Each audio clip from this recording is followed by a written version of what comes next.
Developer Judy Hatfield hopes construction on Carnegie Center apartments will begin next year. Hatfield bought the downtown library in 2007 with hopes of converting the building into upscale condominiums. But the national economic collapse in 2008 put those plans on hold. However, she's close to getting the project started again with the approval of the $400,000 tax increment financing by the Oklahoma City Council. Hatfield visited with the Oklahoman business writer Steve Lackmeyer about the project on Tuesday. Actually, in the very beginning, Kathy O'Connor and I were brainstorming about what might be done with this building.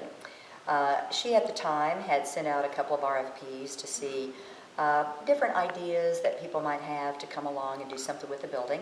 The last one she had received was from the county, as I understand it, to store stuff. She and I sat down and said, man, that's just such a great loss of such a wonderful building. We need to come up with something better than that. Kathy goes, well, why don't you think about developing it? And I'm like, whoa, well, okay. So she sends out an RFP. I believe there were a couple of folks, maybe three, but two for sure, that came back in with proposals. We presented our information, did our dog and pony shows, and lo and behold, I got picked. And then 2008 happened. Suddenly, we're looking around going, oh my gosh, people aren't buying condos. People can't get financed. This is a problem. People are losing their jobs. Unemployment nationally is getting to close to 10%.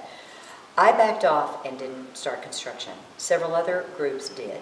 Today, unfortunately, those condos haven't sold. Many of them now are being rented instead of being sold. I was lucky.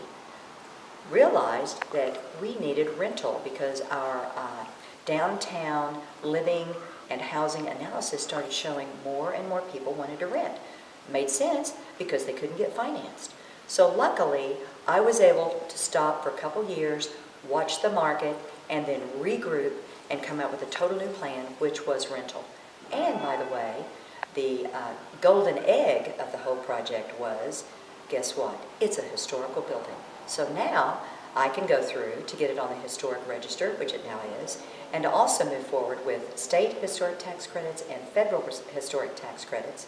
Because a building like this, to preserve the Carnegie aura and the whole library phenomenon, can't be done for what it's worth today. The challenges and hurdles that you run into is that you're going to be spending between $7 and $8 million to preserve a building that's probably only going to be worth about $4.5 million from the cash flow of the property when you're finished. Someday we get there, but that's the reason why you have tax credits. They're set up to preserve history. They're set up to preserve the opportunity for us to not forget what used to be here. And the fact that before statehood, several women who were married to business people and Carnegie put $25,000 in each to build the first Carnegie Mellon Library in downtown Oklahoma City. So the hurdles today are getting the money from all these sources, finding investors who will buy those tax credits, finding the gap of the bridge loan that you have to have because of the timing of when the tax credits come in, getting the project started. We're seeing now with the whole Sandridge Commons, going to be absolutely wonderful. We're going to employ a ton of people, so we got that project going on. It's opening up the underground for us to have easier access to it. As you further look around, Kerr Park is going to be redone. That's going to be a major, wonderful opportunity for us to enjoy downtown. As you further look around, we've now got Project 180 going all around the city, and Project 180 is improving all of our streets, all of our sidewalks, all of our landscaping.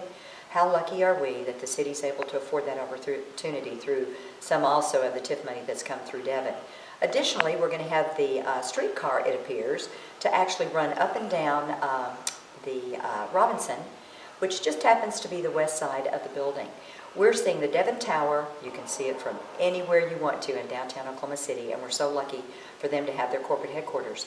So as I look at the little sister of the neighborhood now, it's going to be 3 blocks from 3 major employers in downtown.